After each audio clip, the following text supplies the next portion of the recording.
Dia cerita kata yang lumayan cukup mencengangkan di Eji, karena waktu itu Eji langsung tersadar. Dan kondisinya tuh masih jam 5 lah, jam 5 pagi waktu Eji tersadar. Dia bilang statement ini, saya mati bukan bunuh diri, tapi saya dibunuh. Si cewek ini pesan, dia mati bukan karena bunuh diri, tapi dibunuh. Bunuh diri tergantung.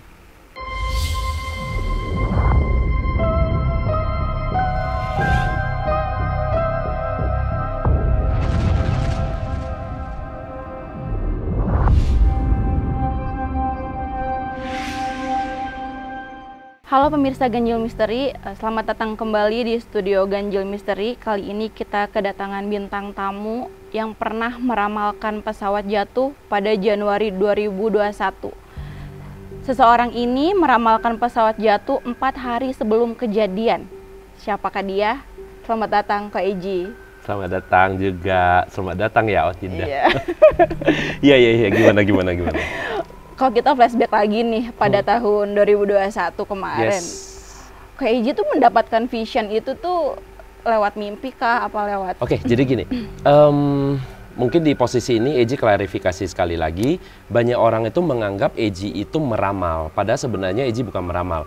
Kondisionalnya itu Eji menyebut di kelebihannya Eji itu di vision, jadi perwujudan sesuatu yang nampak secara tiba-tiba, yang bukan dengan disetting atau sengaja untuk dicari. Nah, makanya di posisi Eji menyebutnya itu vision atau gambaran. Jadi, waktu kondisional 2021 awal tahun, tepatnya kan Eji menyelesaikan gambar itu kira-kira tanggal 5. Jadi, sebelum tanggal 5, 2 hari sebelumnya Eji mendapatkan cuplikan-cuplikan secara terpotong-potong. Jadi ada satu part, habis itu ada part 2, part 3 yang Eji gabungin. Nah, dan disitulah Eji berusaha untuk mewujudkan ke dalam gambar. Nah, dan di posisi itu, tepatnya tanggal 5. Tanggal 5 Eji posting, tanggal 9 pesawat itu jatuh. Gambaran-gambaran itu tuh ketika Ko Eji lagi melamun, apakah Ko Eji lagi tiduran aja, lagi santai aja, apa bagaimana kok? Oke, jadi kalau yang selama awal pertama kali Eji mendapatkan vision itu dari mimpi. Karena Eji belum bisa mencoba untuk berkonsentrasi atau momentum konsentrasi untuk mendapatkan itu gitu. Jadi pertama kali itu Eji pasti akan berada di gelombang alfa, di mana kalau gelombang alfa itu gelombang setengah tidur. Jadi kayak gelombang alam bawah sadar. Jadi di saat misalkan si Novi pas mau tidur, kan ada satu momen yang kamu itu sebenarnya udah mau tidur, tapi kamu masih bisa mendengar sesuatu, bunyi-bunyian dan sebagainya. Tapi sudah masuk ke relaksasi. Nah, itu yang dahulu pertama kali itu Eji seperti itu. Jadi mau menjelang tidur dapatin gambaran apapun. Tapi keseringan dulunya bangun-bangun udah lupa. Nanti kalau sudah sampai kejadian baru seakan-akan dejavu. Ini pernah saya lihat deh kemarin di mimpinya saya. Nah, dan ada momentum yang tanpa disadarin, Eji itu ada satu masa itu belajar meditasi. Jadi kurang lebih ada 4 tahun yang tanpa Eji sadarin ternyata meditasi itu mengasah ketajaman. Jadi setelah dari meditasi itu, Eji tidak dapat di momen tidur lagi. Jadi ya di momen tidur ya tidur seperti biasa. Nah, kalau untuk yang sekarang ini, nanti dia tiba-tiba muncul. Kayak misalkan kita lagi ngobrol nih, kok Eji kayak ngelihat akan terjadi bencana air ya, gitu. Kok kayaknya dengar suara air ya, nah itu salah satu petunjuknya. Dan itu yang nanti Eji akan rangkum dari beberapa gambar itu menjadi satu kesimpulan, oh ini bencana apa. Bagaimana sih rasanya Ko Eji setelah vision yang Ko Eji dapat nih itu terjadi? Pastinya sedih ya, karena kelemahan di Eji itu adalah Eji bisa mendapatkan atau mengumpulkan vision, tapi selalu tidak sampai lengkap dan detail banget. Terkadang ada nama tempat, terkadang ada jamnya atau waktunya, tapi tidak selalu dapat yang full. Jadi Eji tidak bisa mencegah sesuatu bencana besar yang terjadi, hanya bisa mengingatkan.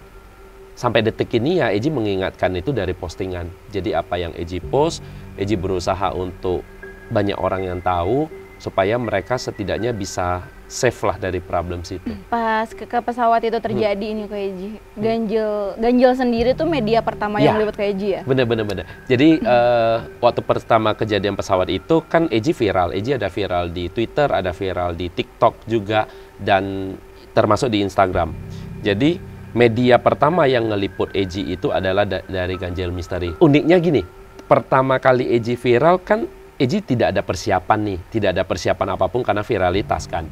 Jadi ada temen sahabat Eji banget, itu yang Eji jadikan manajer. Nanti kita share nomor kamu, kontak-kontaknya semua ke kamu ya gitu. Karena kan orang nggak bisa hubungin, banyak kan masuk DM. Sedangkan DM itu sampai ribuan. Di awal pertama Eji viral itu DM itu pernah mencapai 5.000. Jadi 5.000 yang masuk otomatis nggak bisa dibaca semua. Jadi di saat itulah kita taruh nomor itu nomor temannya Eji, dan Mas Jajang hubungin temannya Eji. Sosok Eji ini tuh siapa sih sebenarnya? Kalau ditanya sosok Eji, gini, Eji itu memang terlahir dari keluarga paranormal. Jadi termasuk Eji itu ada 10 orang di keluarga kita itu yang berhubungan dengan alam gaib atau misteri atau sesuatu lah yang berhubungan dengan yang spiritual lah ya. Dan Eji itu termasuk kalau diurutkan umurnya, Eji itu yang paling terakhir. Eji itu yang paling muda. Jadi di atas Eji itu ada sepupu Eji yang 2 tahun lalu beliau udah wafat. Jadi 9 orang termasuk Eji kan 10.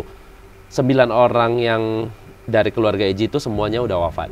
Tinggal Eji sendiri. Jadi di situ ada kakek, di situ ada nenek, ada paman, ada sepupu, ada ya 9 orang itu ya dari keluarga besar. Jadi kalau kata orang apakah satu kelebihan itu dilatih atau kelebihan itu pemberian atau keturunan, sampai detik ini Eji nggak bisa mengklarifikasi yang mana yang benar ya. Karena kalau Eji mencoba menolak dari keturunan ya Eji buktinya keturunan yang rata-rata paranormal gitu ya.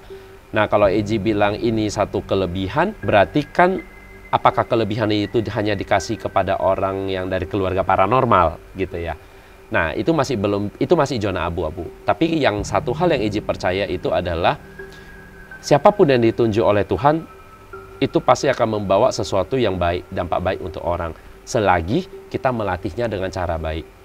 Kecuali kita melatihnya dengan cara buruk ya, atau yang mencelakakan orang dan sebagainya, itu suatu saat akan dicabut Tuhan kok. Tapi Ko Eji suka nggak percaya nggak sih, nggak percaya diri gitu dengan vision yang datang ke diri Koko? Kalau dibilang tidak percaya diri sih tidak.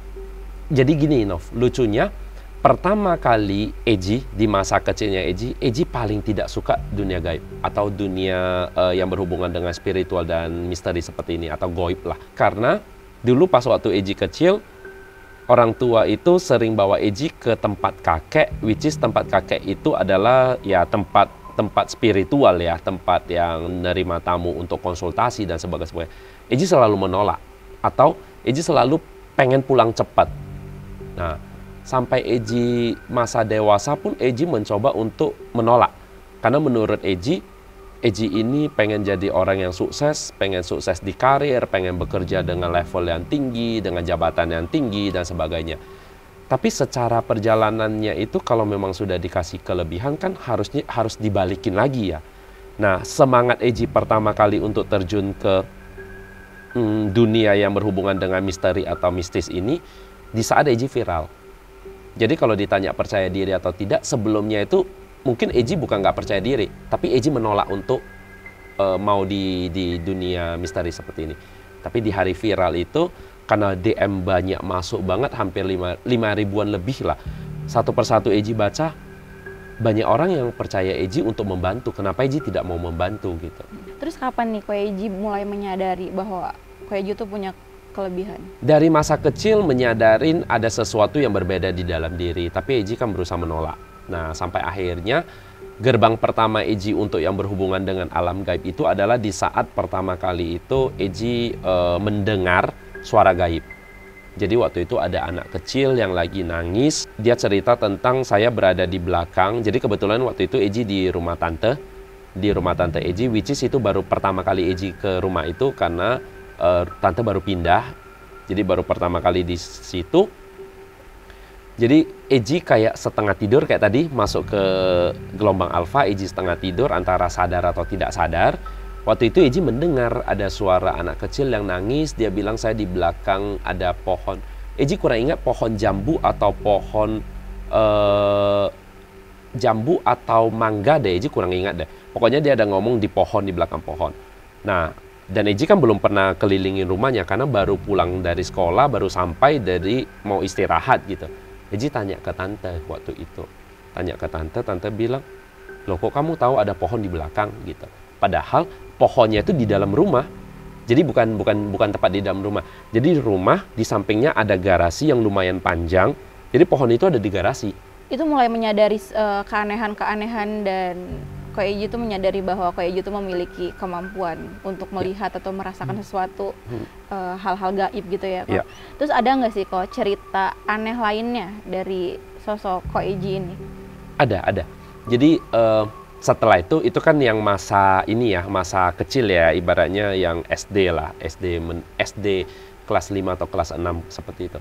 Nah, setelah itu Eji ada berhubungan dengan makhluk astral lagi di saat Eji itu tahun 2004. Waktu itu Eji kurang lebih itu ya 2003-2004 lah, sekitaran 17-18 tahun lah waktu itu. Nah, itu masih sekolah SMA kelas 2 atau kelas 3 waktu itu. Jadi ini momentumnya adalah old and new. Jadi kalau pergantian tahun lah ya, pergantian tahun. Kebetulan Eji kan aslinya Medan, asal dari Medan. Jadi kalau di Medan itu anak-anak muda itu kalau di saat old and new, pergantian tahun, mereka seringan kalau di Jakarta itu kayak puncak. Nah, kalau di Medan itu Brastagi namanya. Jadi ada gunung di Medan itu namanya Brastagi. Nah, anak-anak muda itu sering akan ke sana. Nah, jadi momentumnya kita berangkat tanggal 31 Desember, itu kondisi sekitaran jam 4 deh, jam 3, jam 4 deh. Nah, karena semua orang pada naik ke gunung, otomatis jalannya macet. Kita sampai ke atasnya itu kurang lebih jam 9, jam 10. Eji ingat-ingat lupa, beserta 5 teman. Jadi jam 9, jam 10 kita sampai. Dan waktu dulu kan masih belum ada aplikasi pemesanan hotel ya. Jadi kayak kita harus sampai ke hotel itu atau reservasi by telepon gitu kan. Jadi waktu itu kita mencoba mencari hotel. Dan semuanya sudah full. Karena itu udah kondisi jam 9, jam 10 malam waktu itu. Semua hotel itu sudah full. Sampai akhirnya ada satu temen nelpon temen lain. Katanya coba tanya ke salah satu hotel ini. Singkat ceritanya ada satu kamar. Tapi yang tidak pernah disewain lagi karena ada problem setelah menurut resepsionnya. Jadi ada problem, jadi kamar itu nggak pernah disewain lagi gitu. Tapi kita dari teman-teman itu minta tolong deh, karena kita nggak ada tempat tidur, nggak mungkin kita balik lagi ke Medan baru besok lagi kan, karena kan kita mau menikmati pesta kembang api di jam 12-an gitu ya. Singkat ceritanya si reception ini mencoba untuk komunikasi sama supervisor atau manajernya gitulah, pokoknya yang bertanggung jawab di front office-nya. Jadi habis cerita terakhirnya mereka kasihlah kamar itu. Jadi di saat itu kita kira-kira hampir sekitaran jam 10 lewat jam 11 kita itu udah menuju kamar, dan Eji orang pertama yang berjalan menuju ke arah kamar. Jadi teman-teman itu di belakang semua. Dan Eji orang pertama yang membuka pintu kamar. Jadi di saat Eji membuka pintu kamar, Eji ngelihat ada sosok perempuan itu duduk menghadap ke arah tembok. Jadi dia di siku. Jadi bentuk kamarnya kan segi 4 kayak gini ya. Jadi ada pojokan, dia jongkok menghadap ke arah tembok pojokan itu dengan rambut yang sangat panjang. Nah, tapi lo kok sempat lihat nggak sih ekspresi wajah dari perempuan enggak, itu? karena kan rambutnya panjang. Jadi dan dia menghadap ke tembok. Jadi waktu itu Eji nggak ngelihat wajahnya. Begitu Eji ngelihat, itu Eji terkejut karena itu pertama kali Eji melihat makhluk astral. Karena yang waktu kecil itu kan mendengar, bukan melihat. Ini pertama kali Eji melihat makhluk astral. Siapa sih ini orang di sini? Sepersekian detik Eji menyadari bahwasanya itu bukan manusia. Karena itu kamar terkunci dan siapa sih yang mau masuk ke dalam gitu loh. Eji udah menyadari itu bukan manusia. Waktu itu Eji bilang ke teman-teman, kalian jalan, sama-sama kita jalan, tapi jalan keluar. Jadi kebetulan Di hotel itu setiap kamarnya itu pasti ada balkon yang deretan hadap jalan ya. Jadi si hotel itu kan hadap ke jalan raya. Jadi yang hadap jalan itu semua ada balkon. Nah, jadi teman Eji itu berempat itu udah jalan menuju ke balkon. Waktu itu mereka belum tahu kenapa disuruh Eji jalan ke balkon. Dan Eji orang terakhir yang tutup pintu, Eji jalan ke balkon. Jadi pintu balkon di samping sinilah sudut. Di samping ini sudutnya, beliau jongkok menghadap ke arah tembok. Di sini pintu balkon untuk kita keluar. Otomatis kita melewatin. Teman Eji udah keluar semua, tinggal Eji orang terakhir. Eji masih penasaran. Di pintu balkon, Eji masih ngeliat ke kiri. Eji pengen tahu ini sosok siapa gitu. Dan di saat Eji ngeliat ke kiri, disitulah beliau nangis. Jadi nangis sejadi-jadinya, yang Eji dengar tangisan-tangisan. Waktu itu Eji langsung merinding, Eji langsung keluar, tutup pintu balkonnya. Dan kita berlima itu di luar dengan kondisi yang sangat dingin, gemetaran. Barulah teman-teman nanya kenapa Eji melihat makhluk astral dan sebagainya gitu loh. Jadi kata teman-teman, karena penuh ketakutan, teman-teman bilangnya, coba deh kalau kamu bisa lihat, otomatis kamu bisa ngomong ke dia, jangan ganggu kita deh, kita pinjam 1 malam deh untuk tidur gitu. Singkat ceritanya, Eji dari pintu balkonnya, Eji ngobrol ke dalam, tolong dong jangan ganggu, kita mau tidur 1 malam, kita pinjam tempatnya, besok pagi itu kita udah keluar kok, kita udah pulang gitu. Nah, hitungan berapa menit kemudian, Eji mencoba untuk melihat ke dalam, ternyata beliau udah nggak ada. Singkat ceritanya kita udah dalam lah, kita udah ngelakukan prosesi lah kayak biasa ngeliat pesta kembang api, kan old and new ya. Jadi setelah itu semua, Eji mau tidur nih. Itu kondisi udah jam 1 atau jam 2. Di saat Eji tidur, kembali lagi yang kayak tadi, di saat Eji tidur, antara masuk ke gelombang alfa, beliau datang ke dalam mimpi. Dia cerita kata yang lumayan cukup mencengangkan di Eji, karena waktu itu Eji langsung tersadar. Dan kondisinya tuh masih jam 5 lah, jam 5 pagi waktu Eji tersadar. Dia bilang statement ini, saya mati bukan bunuh diri, tapi saya dibunuh. Dan Eji terbangun karena ya namanya manusia dalam mimpi kan pasti ada rasa ketakutan. Secara normal Eji nggak ada rasa takut terhadap makhluk astral, tapi kalau di dalam mimpi kan ada ketakutan, keringatan dan semuanya. Dan besok paginya pas waktu kita mau check out, Eji langsung tanya resepsionnya. Kebetulan kan kita check out pagi, masih sama dengan resepsion yang tadi malam ya. Jadi Eji tanyain, Kak, itu kamar pernah ada kejadian bunuh diri ya?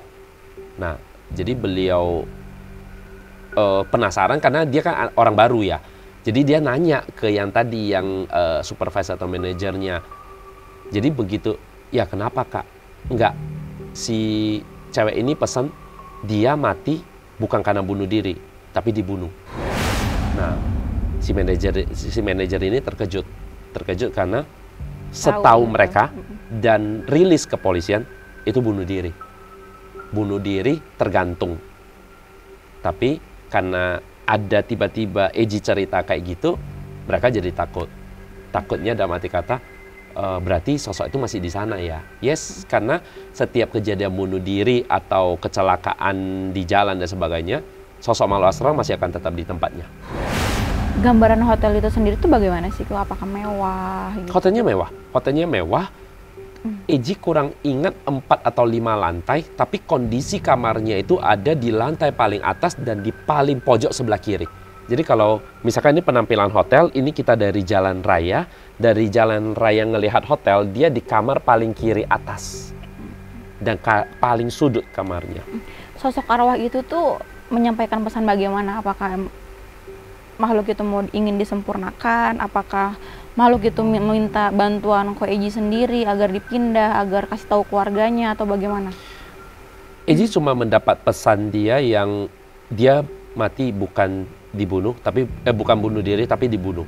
Nah, kalau Eji ngelihat dari statementnya beliau seperti itu, harusnya beliau itu masih penasaran, karena kan gini, apapun yang terjadi pada kehidupan manusia dengan kehidupan makhluk astral itu mirip.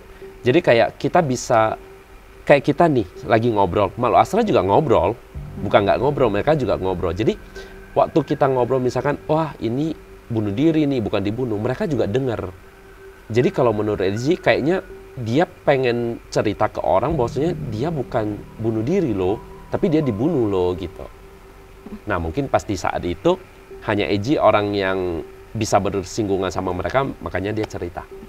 Kira-kira kok tahu nggak sih alasan dibunuh itu kenapa? Jadi itu kan statement yang dia cerita. Tapi kalau dari diri Eji itu kayak ada interaksi ya. Sometimes ke makhluk astral itu kayak, ini makhluk astral gimana ya. Tapi kalau dari interaksi atau kepekaannya Eji lebih cenderung pada dia dibunuh karena hamil. Ini lebih kasusnya ke percintaan. Ke percintaan. Jadi dibunuh pasangannya karena hamil. Gitu. Kenapa Eji bilang karena hamil? Karena waktu dia datang jumpain Eji itu tanda kutip nampak agak gemuk, beda dengan gemuk normal ya, kayak gemuk punya anak gitu. Tapi yang kayak masih yang muda lah, mungkin 4-5 bulan kayak gitu. Memang sih dia tidak cerita tentang itu. Dia cerita dia mati bukan karena bunuh diri, tapi karena dibunuh. Berarti kayak gitu bisa merasakan sesuatu, misalkan tempat gitu yang jarang dikunjungi ataupun angker gitu, bisa memflashback ulang kejadian-kejadian sebelumnya ya? Ya, sebenarnya kalau memflashback ulang itu tidak ya, karena kan gini, kalau di indigo itu kan banyak jenis. Salah satunya kayak Eji itu indigo precognition. Precognition itu melihat sesuatu yang terjadi di depan. Nah, kenapa Eji bisa tahu makhluk astral ini kan karena Eji kayak ngelihat mereka. Tapi ngelihat kejadian sebelumnya itu tidak bisa. Bukan tidak bisa sih. Kan dia flashback ke belakang kalau tanpa dia tunjukkan itu Eji nggak bisa. Misalkan kayak sejarahnya tempat, misalkan contoh kayak tempat angker atau tempat misalkan pemandian raja, sejarahnya itu kayak gimana, itu nggak bisa. Karena itu yang bagian dari yang retrocognition. Kalau Eji kan precognition, melihat ke depan. Kalau retrocognition dia bisa melihat ke belakang, jauh ke belakang. Nah kalau Eji nggak bisa jauh ke belakang, paling cuman ibaratnya gini. Kalau kita cerita dokter umum memang bisa semuanya kan, tapi yang kondisi yang dasarnya. Tapi kalau dokter spesialis yang detailnya. Nah kalau precognition itu juga bisa retrocognition, tapi retrocognition yang masih jangka pendeknya, bukan yang jauh di belakang gitu. Terus ada kejadian apa lagi nih? Mungkin tempat-tempat yang kayak Eji kunjungi, kejadian persis ya, kayak pembunuhan yang serem-serem gitu loh. Iya. Setelah itu ada juga kasus yang gini. Waktu itu ada kejadian viral di Medan, ada salah satu perempuan itu dibunuh di rumah pacarnya ya kalau nggak salah. Jadi itu sempat menghebohkan banget karena itu juga kebetulan yang dibunuh itu keturunan Chinese, yang membunuh juga keturunan Chinese. Jadi kayak aneh aja gitu ya, maksudnya keturunan Chinese sampai membunuh gitu kan, dan yang dibunuh juga pacarnya gitu. Nah waktu itu kan heboh, tapi waktu itu kejadiannya selang misalkan hari ini pembunuhan 2 atau 3 hari kemudian Eji bersama teman-teman membuat konten. Jadi waktu itu kita udah mulai menjalankan YouTube. Nah kita membuat konten. Jadi kontennya itu adalah Eji mencoba menyampirin tempat lokasi kejadian. Memang sih nggak bisa masuk karena kan ada polis lain ya. Jadi kita mencoba berhenti di tempat di depannya. Eji coba berinteraksi lah dengan makhluk astral atau si perempuan yang dibunuh ini. Dan waktu itu si perempuan itu cerita tentang skenario dia dibunuh dari awal sampai akhir, which is polisi belum rilis itu semua. Dan itu Eji sudah membuat ke kontennya. Eji udah membuat kontennya, prosesnya gimana dia sampai dibunuh, bukan karena Eji ngelihat ya, tapi Eji mendengar yang dia bilang gitu loh. Dia bilang bahwasanya dia tuh kayak misalkan dihantam atau diapa dengan benda-benda keras dan sebagainya. Dan setelah itu kita selesai buat konten. Nah, polisi waktu itu setelah merilis kejadian, karena waktu itu kan menginterogasi pelakunya sama persis dengan apa yang diceritakan sama perempuan itu. Jadi perempuan itu yang si korban bercerita tentang proses dia gimana dibunuhnya, dan itu Eji buatin ke arah konten, dan polisi merilis dari sudut pandang tersangkanya itu sama persis. Iya, mungkin Koko apa sih menceritakan ya, menjelaskan kenapa nih alasan dibunuhnya gitu. Apa aja sih fakta-fakta yang Koko temuin ketika proses pengungkapan itu? Banyak hal ya, karena waktu itu kan Eji juga belum, maksudnya gini, belum bersinggungan dengan yang berhubungan dengan investigasi, karena itu kan konten dadakan, konten YouTube dadakan yang kita mencoba untuk dari sudut pandang anak indigo itu gimana sih gitu loh. Nah, Eji pernah hadapin satu kejadian, ada mayat yang sudah lama meninggal, tapi kayak tidak ada keluarga dan penyebab kematiannya itu tidak secara detail dapatnya. Nah, tapi di posisi itu, nah gini, Eji selain indigo, Eji bisa membaca garis tangan. Bukan meramal ya, tapi membaca garis tangan. Eji pernah membaca garis tangan mayat waktu itu untuk tahu kira-kira problemsnya dia meninggal itu karena apa. Nah, waktu itu Eji dikirimin foto sama salah satu polisi. Dia kirimin foto, bro coba lihat ini orang meninggal karena kenapa. Eji bilang ya udah kirimin foto telapak tangannya, karena waktu itu telapak tangannya kan masih utuh ya garis-garisnya. Beliau kirimin foto telapak tangannya, Eji ngelihat garis tangannya, oh ini meninggal karena gini nih, gitu loh. Ini hanya awalnya hanya iseng ya, karena kita ngobrolan tektok kan, karena Eji bisa membaca garis tangan. Nah setelah itu selang berapa lama kemudian si teman Eji ini nelpon, bro yang lu bilang benar loh, lah kok bisa tahu? Ternyata akhirnya ada keluarga mereka yang datang. Karena kan mencoba mencari anaknya yang hilang gitu ya. Jadi dapat nih. Dan terakhir kali karena masalah itulah dia keluar dari rumah. Dan habis itu nggak pernah pulang lagi. Jadi itu ada masalah keluarga. Nggak, itu gimana sih? Percintaan juga. Oh, percintaan juga. Yang itu percintaan. Yes. Dibunuh atau bunuh diri? Lebih tepatnya dibunuh. Jadi kayak didorong ke dijorokin deh. Gimana sih kok cara membaca garis tangan tuh? Mungkin ada teknik-tekniknya, apa kok pernah belajar hal itu? Oke. Media garis tangan itu sering digunakan peramal, sering digunakan paranormal atau apapun. Tapi sebenarnya gini, satu orang yang berhubungan dengan makhluk astral atau paranormal dan sebagainya itu mempunyai pilihan banyak metode. Salah satunya kalau dulu itu kayak cenayang kita ngelihat bola kristal, itu metode. Itu sesuatu yang untuk digunakan untuk bisa proyeksi untuk penerawangan. Contoh misalkan ada yang pakai air, ada yang pakai bunga, ada yang pakai telapak tangan gitu. Dan itu semua metode peramalan. Kalau Eji pembaca garis tangan bukan peramal. Jadi setiap garisnya itu punya arti. Dan Eji hanya membaca garis. Jadi Eji tidak mau menggunakan teknik-teknik peramalan dan sebagainya, meskipun Eji bisa. Meskipun Eji bisa meramal, tapi Eji tidak pernah mau meramal kalau itu bukan kasus-kasus besar, Eji nggak akan pernah gunain. Jadi ke klien-klien Eji hanya baca garis tangan semua. Ya Eji bacain doang. Kan tadi kan Koko sempat bantu-bantu dari pihak kepolisian ya. Apakah sekarang masih membantu pihak kepolisian? Enggak, saat ini enggak. Untuk mengungkap kasus ya. Untuk mengungkap kasus ini saat ini enggak. Cuman memang banyak banget teman-teman Eji di kepolisian itu banyak. Jadi yang kayak kadang tetokan. Nah, sometimes yang kayak, oh ya,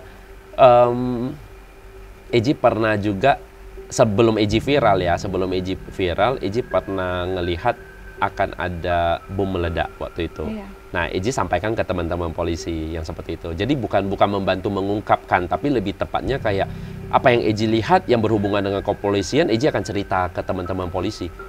Ya minimal kalau mereka bisa dapat dan sebagainya itu kan aman. Ya. Kalau membantu kayak gitu tuh dari pihak kepolisiannya membayar Koko nggak? Enggak, yang kayak gitu enggak. Karena kan Eji bukan menjual jasa ke mereka. Itu hanya sebatas teman yang kita sering ngobrol. Dan ya kalau saat ini setelah viral sih banyak juga yang konsultasi ke Eji. Banyak juga yang konsultasi ke Eji, tapi yang lebih ke private lah, ke kehidupannya mereka, tapi bukan ke masalah umum. Kok kalau misalkan menangin masalah, kok pernah gagal nggak sih? Kan banyak nih orang-orang yang datang ke Koko memecahkan masalahnya. Kok pernah gagal nggak sih dalam hal itu? Gagal atau tidak gagalnya, terkadang Eji nggak dapat feedbacknya, jadi Eji nggak tahu 100% itu gagal atau tidak gagal. Contoh kayak, sampai detik ini kurang lebih sudah ada 30.000 lebih garis tangan yang Eji baca. garis tangannya orang yang Eji baca. Kalau sampai detik ini sih Eji pernah hadapin 2 kali bad comment. Dari 30.000 itu ada 2 kali bad comment, itu karena Eji salah membaca. Jadi gini, garis tangan kan bisa berubah. Waktu itu Eji membaca percintaannya garisnya bagus, berarti tidak ada masalah tentang perpisahan. Tapi ternyata beliau udah berpisah 20 tahun. Berarti 20 tahun yang lalu harusnya ada garisnya, tapi udah hilang. Karena ada perubahan garis. Nah, Eji pernah silap di situ. Tapi kalau gagal dalam ngatasin orang, Eji nggak pernah membantu mereka dalam mengambil keputusan. Selalu kayak gini, kamu punya masalah percintaan gini. Ada nih cara A, cara B, cara C, cara D. Kamu ambil keputusan kamu sendiri mau di cara apa, mau di jalan yang mana, kayak gitu. Cuman Eji bisa membantu untuk menarik garis lurus. Solusi paling baik deh, ini deh. Ada beberapa, kamu jalanin. Nah, kalau A-nya nanti ada potensi resiko apa, B-nya ada potensi resiko apa, tetap Eji jabarin. Kak Eji, ceritanya sangat menarik dan sangat menyeramkan ya. Itu kasusnya mayat-mayat semua yang Kak Eji temuin ataupun arwah-arwah yang gentayangan. Ada pesan nggak sih untuk pemirsa Ganjil Misteri ini, untuk para indigo di luar sana? Gini, jadi sebenarnya ada 3 hal yang di kesempatan ini Eji pengen cerita. Pertama, kita cerita tentang makhluk astral terlebih dahulu. Makhluk astral itu sebenarnya bukan untuk ditakutin. Karena kembali lagi, penggeraknya makhluk astral untuk mengerjain manusia itu ya dari manusia itu juga. Kenapa? Karena di setiap ada yang terang pasti ada yang gelap. Jadi di setiap, misalkan contoh deh, kita bilang dunia mistis. Ada perdukunan, ada paranormal. Ada paranormal yang baik, ada paranormal yang nggak baik juga. Ada yang hitam, ada yang putih. Nah, penggeraknya makhluk astral itu juga digerakkan oleh manusia itu sendiri juga gitu loh. Jadi jangan jadikan mereka itu seperti musuh kalau menurut Eji ya. Karena oke, ketakutan pasti ada karena kita beda alam. Tapi segala sesuatu yang dikirim ke kita, apakah itu makhluk astral untuk ganggu kita, kita bawa dengan kasih sayang aja ke mereka. Kita bawa dengan cinta aja. Contoh kayak mereka datang untuk mengganggu kita. Dari hati kecilnya kita itu kita berdoa untuk makhluk astralnya supaya dia tuh bisa cepat disempurnakan lah ibaratnya ya, supaya dia bisa ke tempat yang lebih baik gitu. Nah itu untuk yang makhluk astral. Nah yang kedua, kalau kita cerita ke anak-anak indigo yang di luar sana, gini, beban terbesar dari anak indigo itu adalah mengontrol mood atau emosional. Karena rata-rata anak indigo itu moodnya nggak stabil. Bisa hari ini mau, besok nggak mau. Misalkan hal simple ya mungkin anak-anak indigo yang di luar sana itu paham juga di saat misalkan contoh udah mau syuting atau ada syutingan gitu tiba-tiba yang aduh aku lagi nggak mood banget, nggak bisa, energi lagi nggak bagus dan sebagainya, itu mood. Eji berani bilang itu mood. Karena kenapa? Moodnya anak indigo itu memang rata-rata nggak stabil. Jadi mencoba belajar untuk mengontrol diri itu penting banget untuk anak-anak indigo. Salah satunya kayak Eji belajar meditasi yang tanpa Eji sadarin ternyata mengasah tingkat kesabaran. Otomatis kalau tingkat kesabaran terasah, moodnya kita itu tidak terlalu swing, tidak berubah-berubah. Nah, dan yang ketiga ini paling penting, orang tua. Kenapa? Setiap anak indigo itu butuh support. Eji kebetulan termasuk orang yang beruntung karena keluarga Eji banyak paranormal. Jadi mama papa Eji udah paham nih, yang bukan melarang, tapi yang cuma bilang gak usah deh gitu. Tapi bukan yang kayak apaan sih lu, kenapa lu sampai kayak gini, bukan yang kayak gitu loh. Jadi bukan menentang, tapi yang kayak gak usah lah, gak usah ke dunia mistis deh, kayak kakek nenek kamu gitu-gitu ya. Nah, tapi ada sebagian orang, anak-anak indigo, itu bukan dari keluarga paranormal. Jadi orang-orang yang seperti itu tidak disupport sama keluarga. Dan bahkan mungkin sebagian orang akan menganggap, wah ini cacat mental nih, mental illness nih, gangguan kejiwaan nih, dan sebagainya. Nah, Eji dan teman-teman itu saat ini berusaha untuk mengumpulin anak-anak yang seperti itu, yang tanpa dukungan.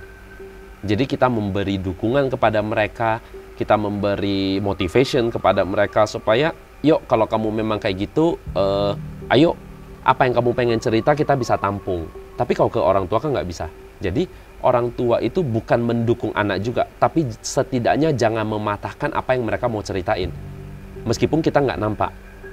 Kalau kita mau mengalihkan silakan, tapi jangan pernah patahkan. Karena itu bisa malah membuat mental dia makin kacau.